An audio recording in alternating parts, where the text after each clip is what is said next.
Without any further ado, I'll start by saying I'm Fragiskos Filipeos. I'm the director for the South and East Network for Social Sciences.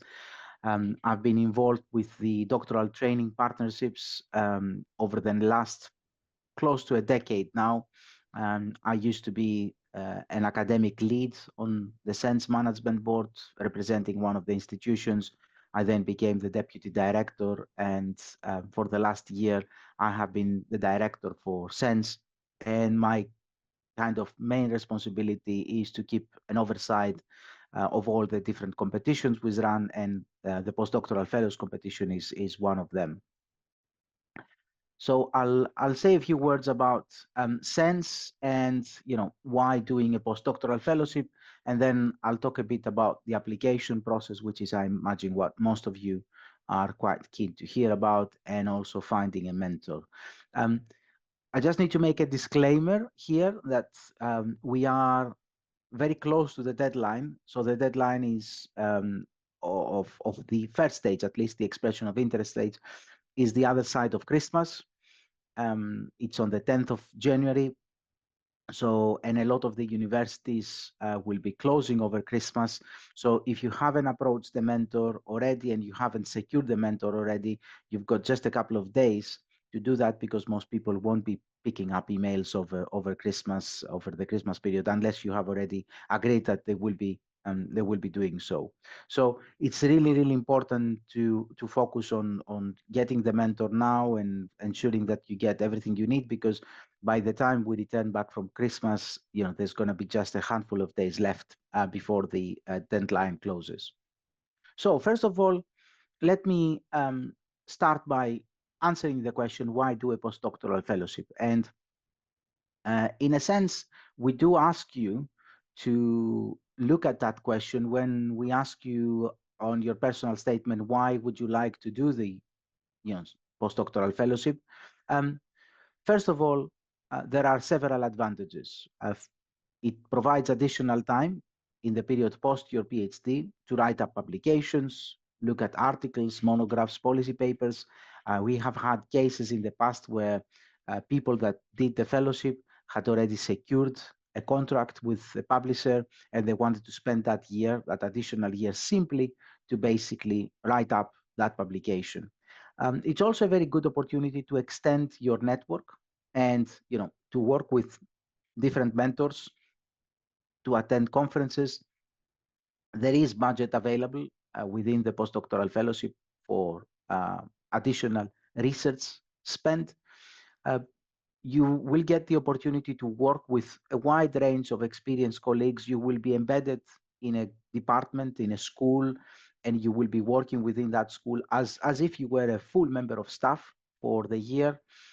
There are cases where our fellows have focused almost exclusively on developing engagement and impact. And there are several cases where the fellows basically have developed workshops, developed policies, and then they went disseminating those policies and trying to change behavior and measure that behavior. One other way you could use the additional time post your PhD, and given that you will be a full member of staff, is to write up grant applications. Again, there have been several cases in the past where the fellows, SENSS fellows, over the year produced grant applications to secure additional time for themselves.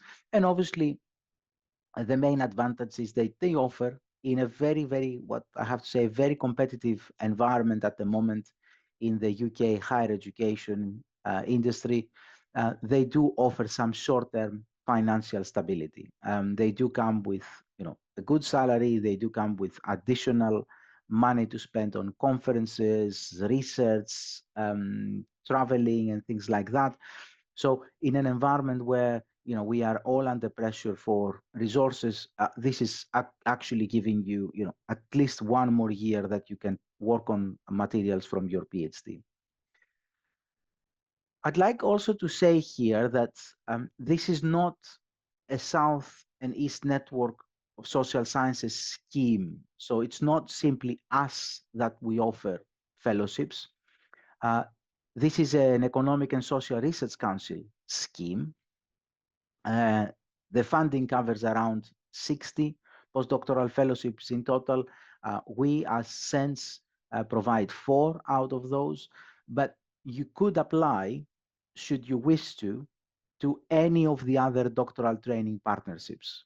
So what I'm saying here is that you can't make 2 applications for SENSS. So you can't make 2 separate applications through 2 separate universities that are members of SENSS, but you could, though, make as many applications as you like in one of the other TTPs. So someone could, for example, apply for a postdoctoral fellowship through SENSS, but they could also apply through the Southeast Doctoral Training Arc, which is um, a doctoral training partnership which covers the rest of the Southeast.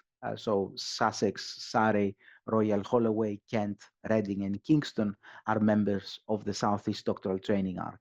So you could make as many as 15 applications in each of those kind of doctoral training partnerships. Obviously, there are some of them that are very remote geographically from where we are in the Southeast, but there is no minimum kind of number of applications that you could make to those doctoral training partnerships. There is a minimum of 1 for each. So you can submit more than 1 application for each of those doctoral training partnerships. And most of the DTPs, they follow a very similar selection process. And at the end of that selection process, what we do as doctoral training partnerships is we make recommendations to the ESRC for postdoctoral fellows. Now, it's very unlikely the ESRC will come back to say, we don't accept that recommendation. And as SENSS, we never had one of our recommendations turned down, but I was talking to other directors, and last year there have been a couple of cases where 1 or 2 DTPs faced queries from the SRC around the recommendations they were making. So you just need to be kind of careful that, our selection process is not the end of the road. The end of the road is when the offer letter lands in your inbox from the SRC. And what usually happens is with the ones that we select in the post-selection period, I work with each one of those fellows to look at their application and ensure that the application that then goes to the SRC, which is very similar with the application that you will have to submit to us anyway. So we're not reinventing the wheel there, but I might be coaching you on some of the details to ensure that there is no issue when those applications are submitted to the ESRC, and the ESRC kind of accepts our recommendation. Who we are as SENSS, making sense of SENSS. So SENSS is what we would call an Economic and Social Research Council doctoral training partnership. The ESRC, in short, is one of the 7 research councils located within the UKRI, the UK Research and Innovation. And at the moment, the ESRC is funding 15 doctoral training partnerships, the one that I showed you earlier in the previous slide, across the UK and Northern Ireland. It's a relatively recent award. The award was given to us last year in 2023, and we expect the grant to run up until 2032. So our bread and butter is doctoral studentships. So we tend to award just over 40 doctoral studentships every year, but we also have postdoctoral fellows, and these are 4 from our side every year. So every year we award, and for the next few years, we will be awarding 4 postdoctoral fellowships on an annual basis. We've got 8 member institutions, and it's quite crucial to highlight those 8 members, because should you wish to apply for SENSS postdoctoral fellowship, you need to apply through one of those 8 institutions. And those institutions are University of East Anglia, University of Essex, which is also the coordinating institution, Goldsmiths, City, Lincoln, Cranfield, Middlesex, and Roehampton. So if you want to apply for a SENSS postdoctoral fellowship, you would need to identify a mentor from one of those 8 institutions and state in your expression of interest that you would like to work with a mentor from those 8 institutions. You can't work with a mentor, at least a primary mentor, and I'll come back to that in the next few minutes. You can't work with a primary mentor which is located outside those 8 institutions. So we will be awarding, again, studentships and 4 postdoctoral fellowships. Just because I've mentioned 4 a couple of times here, just to give you a sense, last year we received roughly about 50 expressions of interest. So this is the first stage. So we ask colleagues to submit an expression of interest. This is a relatively light touch application. It doesn't require a full development. It doesn't require costings from the research office. Out of those 50, the universities that participate decided to progress to the full application 30. So 30 doctoral kind of candidates progress to the next stage where they were given access to the full application from their home institutions.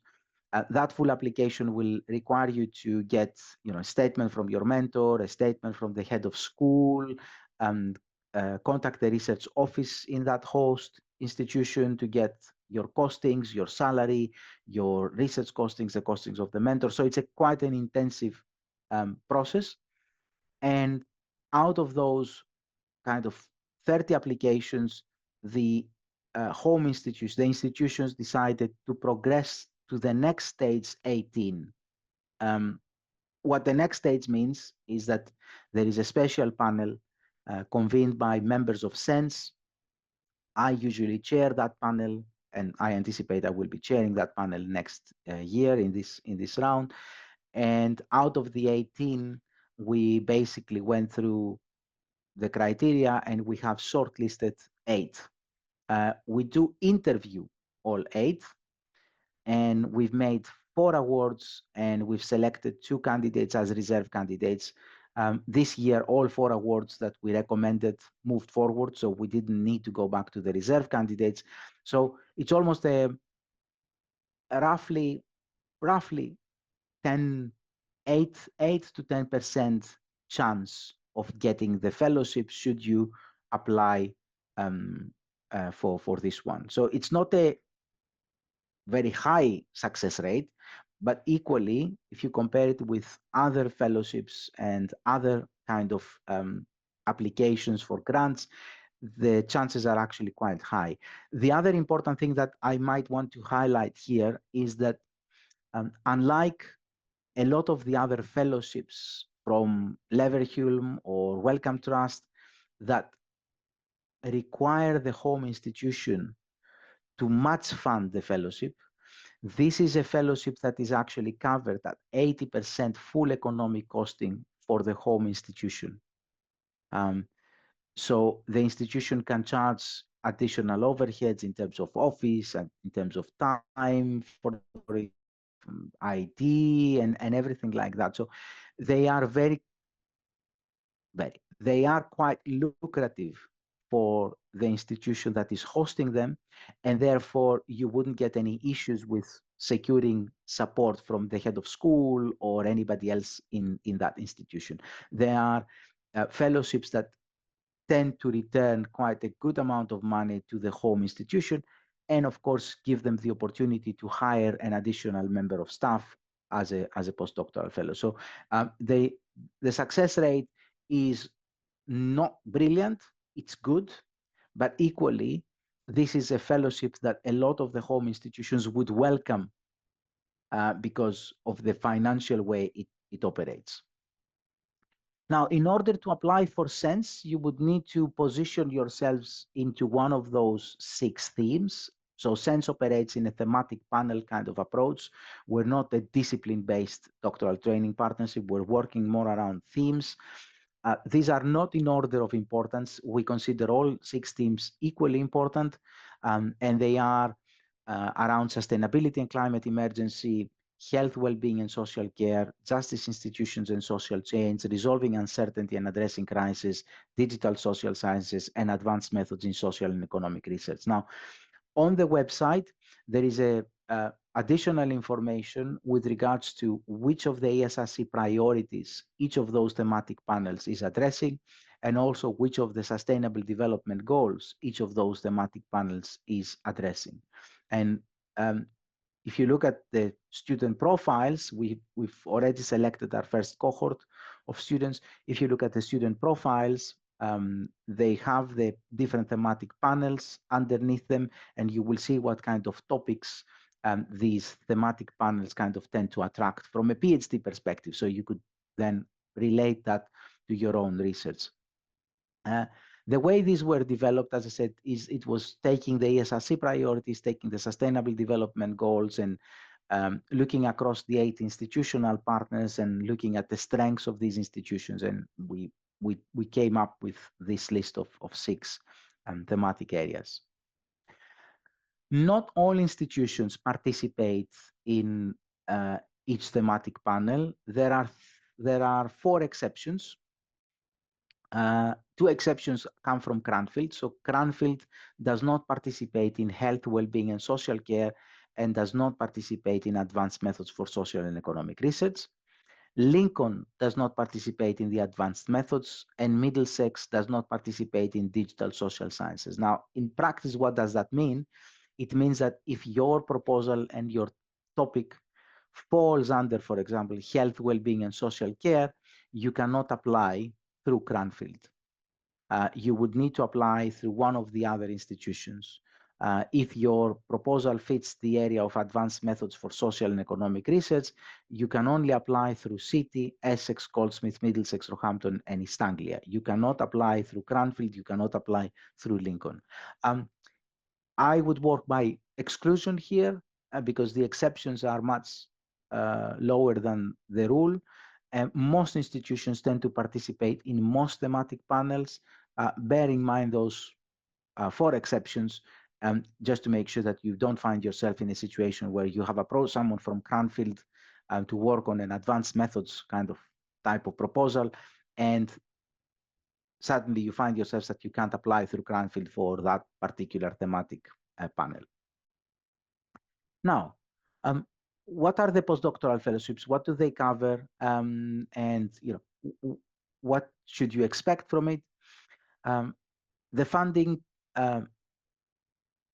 you will be receiving is for 1 year if you're doing full-time, or up to 2 years part-time. So the minimum you could work would be 50%. And the 1 year full-time is the most common route into it. The award pays the fellow a salary for the duration of the award. That salary is something that you negotiate with your home institution, and I can provide advice at that stage, should you wish. At the moment, we have had cases where postdoctoral fellows have received salaries as high as 56 to 57,000 pounds for that year, and that has to do with the prior experience of the fellow, perhaps another position they might be occupying, and everything like that. So from a salary point of view, it gets you quite a good amount of money. And in addition to that, you will receive 10,000 pounds to support your work. For example, funding to attend conferences, funding to travel and go on an overseas institutional visits and things like that. And the grant, the postdoctoral fellowship grants also include other costs, as I said, like office space, IT support, because they are at 80% full economic costing. So they are quite good from an institutional perspective to attract. When it comes to eligibility, the first thing is that you should have completed your PhD at a UK university. It does not have to be a SENSS university. It does not have to be a university that participates in any of the DTPs. It could be any UK university. And you must have been awarded your PhD or passed your viva with minor corrections by the application deadline, the main application deadline, which is 4 p.m. Greenwich Mean Time on the 25th of March. If you haven't passed your viva by that point, if you haven't received minor corrections, and for example, if someone has received major corrections and they need to work a year, what happens is they are not eligible for this year, but they will become eligible for next year. And as I said, this is a competition that we will be running for the next 3 years. So you will then become eligible for next year's competition if you fail to meet that eligibility criterion. At the same time, you must have been awarded your PhD by the fellowship start date. So for example, if you pass your viva with minor corrections and you work on your minor corrections, you need to submit those over the summer and get them approved so you can start your fellowship on the 1st of October. So you need to have completed your PhD. And the last part of the eligibility is that you shouldn't have no more than 12 months of active postdoctoral, and I will put emphasis here, research experience. So we don't care whether you have done, for example, a scholarship type of contract, whether you have done teaching, whether you have been hired from a higher education institution as a tutor, as long as that contract did not have a major research component into it. So, and that of course allows for career breaks as well. So we had a case last year from someone that they were working for several years on a teaching and scholarship contract in one of the 8 institutions. They were eligible according to all the other criteria, and that didn't actually stop them from applying, because what has happened is in that role, they didn't have any research time allocated. So it's not a matter of whether you are employed by a higher education institution. It's more a matter of what type of employment you've had, and whether through that employment you were given substantial amount of time. So we're talking here significant postdoctoral research experience. Equally, any research experience that you might have before the award of your PhD. So if, for example, you were doing you're finishing your PhD, you were in your final year, and at the same time you were working as a research associate for your professor in their lab. I'm taking a psychology student, that's very common. That does not count as active postdoctoral research experience because it's before the award of the PhD. So again, that does not make you ineligible. You're still eligible to apply. So these are the 4 conditions: UK university, to have passed your PhD by the 25th of March, or have had your viva with minor corrections, being awarded your PhD by the start of the fellowship, and no more than 12 months of active postdoctoral experience, research experience by the 25th of March. How do I apply? We've got 2-phase application process, and the reason we do the 2-phase application process is, first of all, to do some form of demand management, and also to ensure that institutions get to choose who is progressed to the next stage, because the next stage, the second part of the application, is relatively, as I said, resource intensive, in the sense that you would need to get a mentor statement, you would need to get a head of school statement, and also you would need to involve the research office to calculate all these additional costs that the students, the fellowship will cover. Phase 1 is a relatively light touch. Expression of interest, deadline 10th of January 2025. This is why I said it's very close, actually. Once we come back from Christmas on the 6th of January, it's at the end of that week. If you are successful in phase 1, institutions will let you know, and under phase 2, you will be invited to put a full application, and the deadline for that full application will be the 25th of March. And after this deadline, institutions will review applications, will nominate, the panel will meet, we will shortlist, and at the moment, the interviews are scheduled for Friday, the 16th of May, 2025, and we will let you know if you have been shortlisted for that by Friday, the 9th of May. So if you have aspirations to to succeed in this one, these are dates that you need to put in your diaries, especially the Friday, the 16th of May, because that's not a non-movable day, and I'm afraid we can't interview on different days. We tend to interview all candidates on the same day just to get a full sense of what's happening with the different applications. In order to be successful, you need for the phase one to read the SRC's documents, which are all available on the website. Ensure, first of all, that you are eligible. Um, if you have questions about eligibility, please email us and we will be happy to respond to any peculiar cases, because I imagine people might have individual circumstances that perhaps we need to be looking at. Think about the topic and the program of work.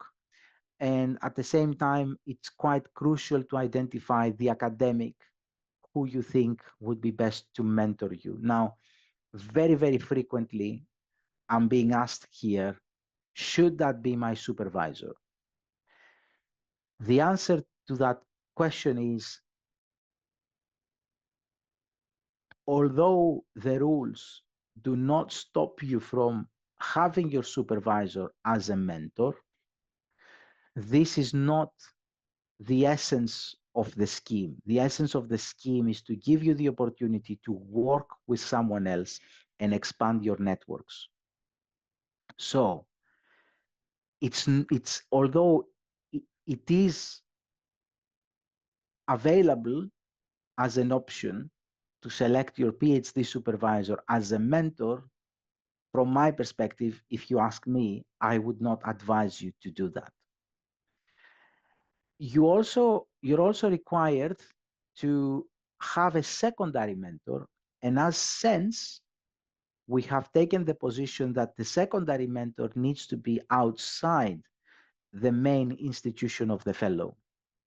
Now, there is no need for that second mentor to be named in the expressions of interest phase. Ideally, we would like it. We would like them to be named, but we appreciate that given the time constraints, colleagues might not be able to do that. So you need to identify the academic that works with you, and then at the same time work with them to identify the secondary mentor. And as I said, ideally they should not be as your PhD supervisor. You need to submit your expression of interests by HI Apply, which is the software that we use for all our applications. You will be using that software for the second phase as well. The deadline is 12 o'clock noon on Friday, the 10th of January, and this is British time. So it's not, if you're listening to this webinar from a different time zone, it's not 12 o'clock in your time zone. I keep stressing this point, because I would hate people to miss the deadline because they misinterpreted that. It's 12 o'clock Greenwich Mean Time, so it's the UK's time. So keep an eye on that. Make sure that you calculate correctly, and you submit that application. So as I said, we do that because we want to do some form of demand management and support you in your application moving forward. Phase two, if you don't submit an expression of interest, you won't be eligible to submit a full application. So if you miss that deadline, it's important that you don't miss that deadline effectively. After that, after the deadline, what happens at SENSS is we collate all applications and then we redistribute it back to the universities that you have applied. They will review those expressions of interest, and if they feel that it's sufficiently strong, then you will be contacted to submit a full application with the deadline the 25th of March. As I said, you may apply only for one university within SENSS, but you can submit as many applications as you like to other ESRC funded doctoral training partnership. We do ask you to tell us if you do so, and there is no reason, there, there is a reason behind that, and the reason is that uh, these are 60 fellowships which are distributed across the country, and we need to know, and the ESRC needs to know whether you have multiple applications, because if someone is a very strong candidate and they then receive 4 offers from 4 DTPs, those 4 DTPs would need to coordinate who actually puts them forward. So we do ask you to tell us if you put another application in that DTP. The applications will be evaluated by a SENSS panel, and as I said, we will be interviewing everyone on Friday, the 16th of May. The final decision on the application will be communicated to you by the 4th of June, and at that point, I will work with you if you're selected to fine-tune that application for the ESRC, and you would expect it to start your postdoctoral fellows on the 1st of October. Again, a very frequent question here is, can I defer slightly? Well, if there are underlying conditions that, are strong enough for you to defer, the answer is yes, you could defer. We have had cases in the past where postdoctoral fellows deferred their fellowships up until the beginning of January. Not longer than that, but a couple of months is permissible by the SRC. Of course, we would need to make a special case because the expectation is 1st of October. So bear that in mind. Now, what we expect you, we don't expect you to produce new research. There is a small proportion, and it is one of the bullet points there, carry out further limited research up to 25% based on your PhD, but we don't expect you. So for example, in the past, someone said, oh, I would like to spend that 25% conducting additional interviews. I've done several interviews in my PhD. I've received feedback from my external examiner, and I received feedback from a paper submission that I had, and they asked me, could you do a few more interviews in that area? So this is permissible. What is not permissible, and it's not an expectation, is that you will do a completely new research project. What I would call the fellowships is more of a consolidation award. So you basically consolidate the work you have done over the PhD, and that consolidation could be in the form of publications, communication of research findings, building networks, additional training you could do, developing funding proposals, sometimes teaching, especially if it's in alignment with the wider purposes of the fellowship, research visits to international leading research organizations. So there is a multitude of options that you can include there. My advice here is strike the right balance. Do not overpromise. So if I see someone claiming that in that year of their fellowship, they will produce 2 monographs, they will write 6 publications, they will develop, 4 workshops to engage with the outside world, and at the same time, they will do a 3 months research visit to an international leading university, I would go, well, that's not doable. It's not doable within, the framework of a year, no matter how productive you are. So at the same time, if I see an application which is relatively light on the objectives and the outputs, you just start wondering, is there value for money here for this fellowship? So the balance is quite important. That's something you could work with your mentor to give you some additional advice. How do we evaluate the fellowship? Now, we don't have weights on these criteria. These are the ESRC criteria, not our criteria. So what we do is we ask institutions, and then ourselves as panel, we look at the application in a holistic way, keeping those 6 criteria in mind. And The reason why we don't have weights on these criteria is that obviously there might be a very different um, perspective on ethical issues for a project that involves, NHS participants, things like that, and very different consideration of ethical issues if this is a project that involves secondary data.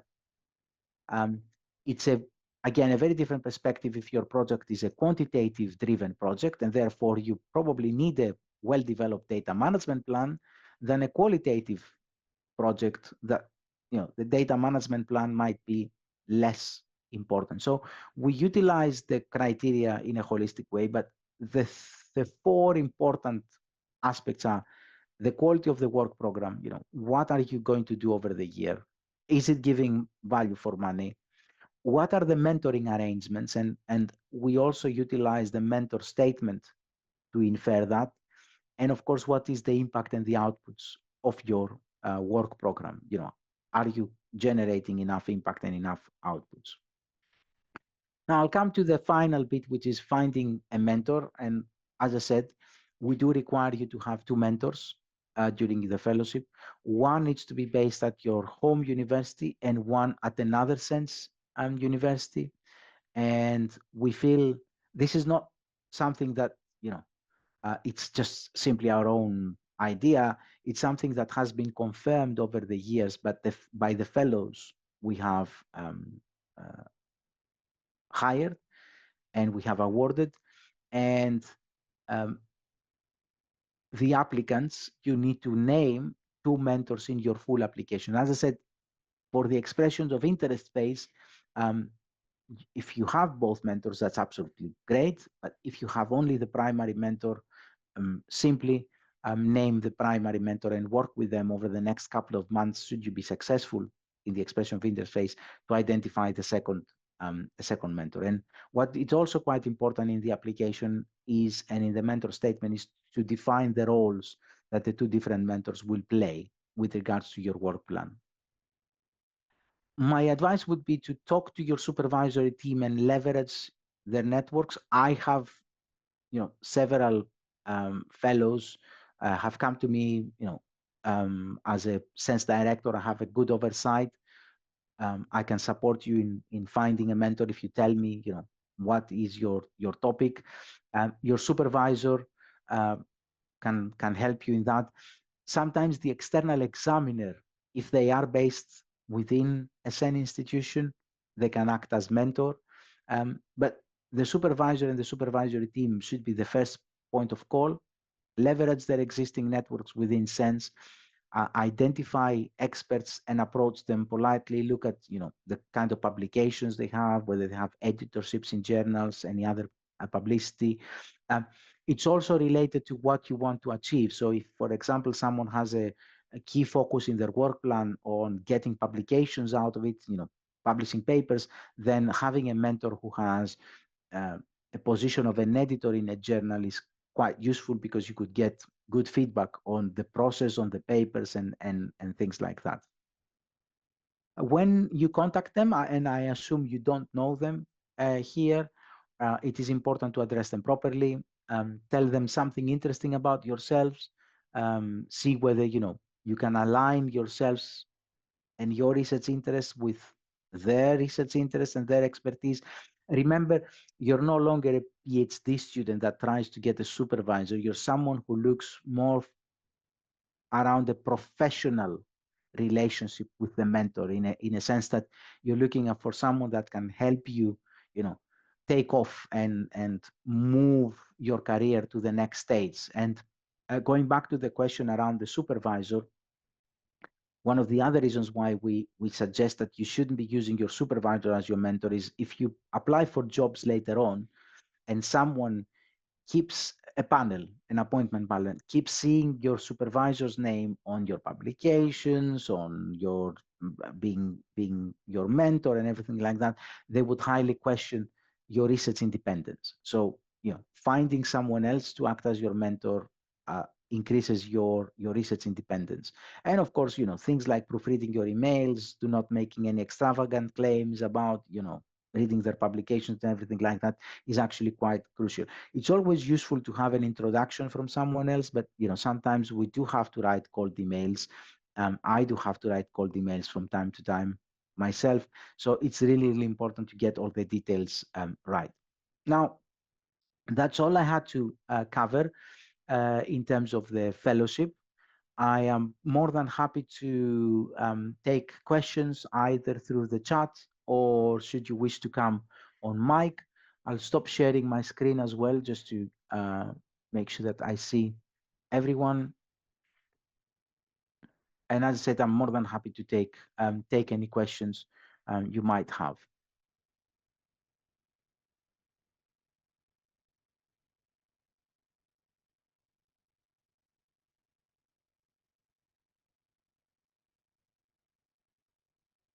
Hi, I have a question. Can you hear me? Yes, yes, loud and clear. Great, thanks. Thank you for this webinar. It was really useful. I have a question about the balance that you were talking about and sort of the consolidation and the new. So it's more important to be really, really embedded in the PhD rather than to expand the PhD, right? Yes, yes. So it's really embedded to look at what you have produced as the PhD and how you could take that further. So it's the opportunity now to write publications, to write a monograph, to think also something that becomes quite important, and it is one of the evaluation criteria, to think about how you can generate engagement and impact. So the fellowship gives you, a very good chance. I can give you an example of one of the actual, it was one of the first fellowships we awarded with the previous doctoral training partnership, the Southeast Network for Social Sciences. And there was a fellow, they were in the social policy domain, and effectively the fellowship was,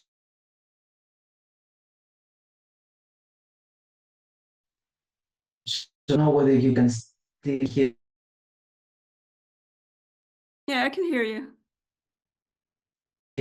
Um, the whole fellowship around the.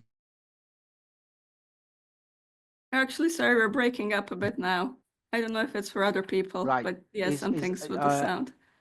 is it better, my sound now? Yeah, it's better now. Right. Sorry, It's thank you. my computer decided to switch from my headphones to the computer mic. That's why you've lost me there. So the fellow didn't produce any publications, didn't produce any monograph from their PhD, but what they did is they used the fellowship to develop a tool for social workers that they could then use to identify abusive environments should they walk into a household. So for example, they had almost like the development of an app as part of their fellowship where they basically took the policy recommendations from their PhD and the outputs of their PhD, and they said, look, we are using those outputs to develop this tool for social workers, and that has been one of the most successful fellowships. Subsequently, they went to get a you know lectureship at their home institution, because they could also work on an impact case study. So it's more about the consolidation than the expansion. We don't expect to see new proposals, new projects. We expect to see the utilization of the PhD in a way, and this is why we're not evaluating the quality of research. What we evaluate is we evaluate the quality of the work program. Great, thank you.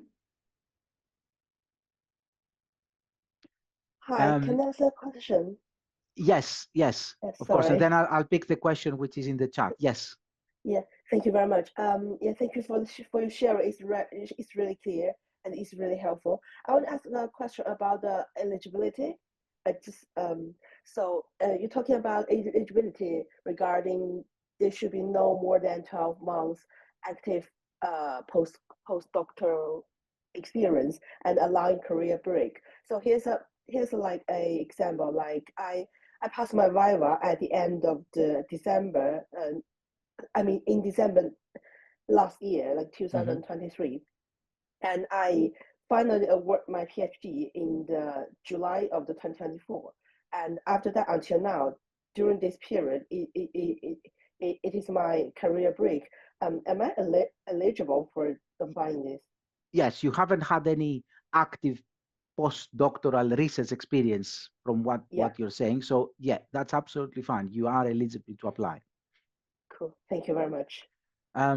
Becky is asking, can your PhD examiner be your mentor? I think I said already, yes, the external examiner or even the internal examiner from your home institution could actually be good choices for being your mentor, as long as they are working for a SENSS institution, of course. That's quite important. But yeah, these are people that know your PhD in a way, but they haven't directly worked with you on the PhD.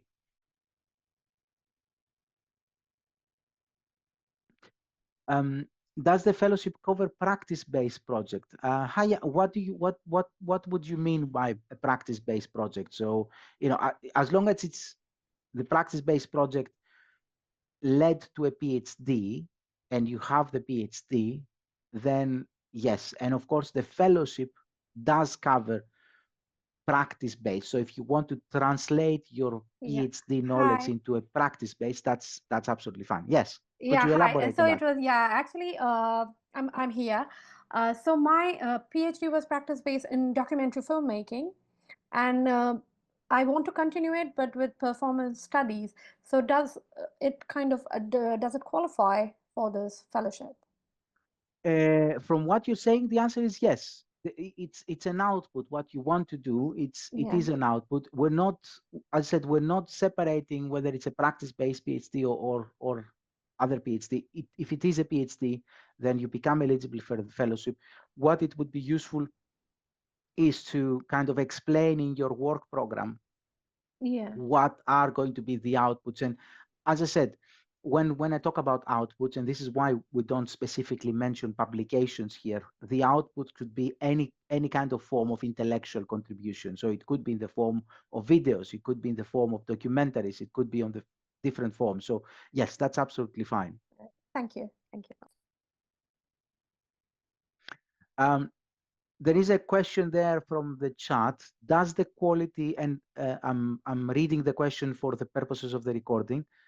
Does the quality of work program mean the quality of the PhD thesis? No, we don't evaluate, and we wouldn't be in a position to evaluate the quality of the PhD thesis. We expect that as long as this thesis has gone through a viva process and has been, accepted by the internally external exams of good quality, the quality of the work program reflects the um, the the outputs and how you will be distribute those outputs over the year. So it's more about what you will be doing over the 12 months of the fellowship. That's what's the work program and how you will be effectively ensuring you get all the outputs that you promise you will get. Next question is, I did an artistic practice-based PhD in visual cultures. What does the 50% social science mean concerning mentorship? Now, Yara, this is a tricky question in the sense that this was one of the reasons why last year one of the fellows was rejected, not a SENSS one was rejected from the ESRC. If they were in a different doctoral training partnership, and the ESRC came back and said this is not a social sciences project. So there are 2 points there. One is how far the PhD is actually embedded in social sciences. So you could use perspectives from visual cultures, but the questions you're asking might be a social sciences question. So that's one point. And then the second bit is, are the outputs embedded into, social sciences outputs and things like that? So can I myself justify to the SRC that this is actually fundable by the SRC? Because always what the Research Council will ask is there someone else that can fund this fellowship? Is it an Arts and Humanities Research Council fellowship? Yara, I, I infer from the visual cultures that you're based at Goldsmiths. Yeah. So I would suggest the best person, we can always have that discussion, but Mark Johnson might be able to answer that question as well from a Goldsmith's point of view. Because Okay. we would rely on institutions as well, especially in the expressions of interest, to tell us, you know, this is a social sciences kind of project. Okay. Thank you very much. So the answer is I'm not certain until I see the Yes. details. Okay. Thank you.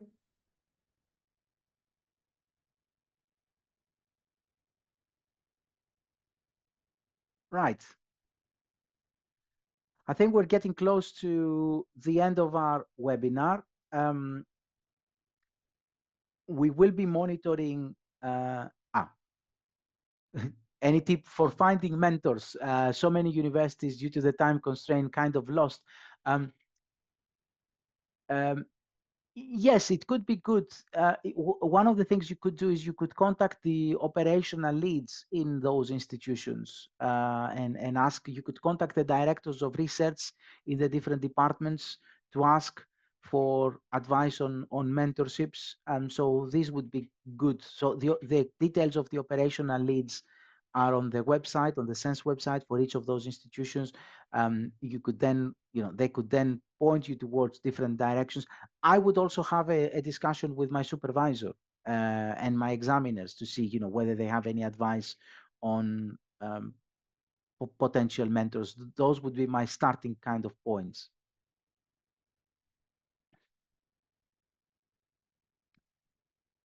Right. I'd like to thank you all for your participation today.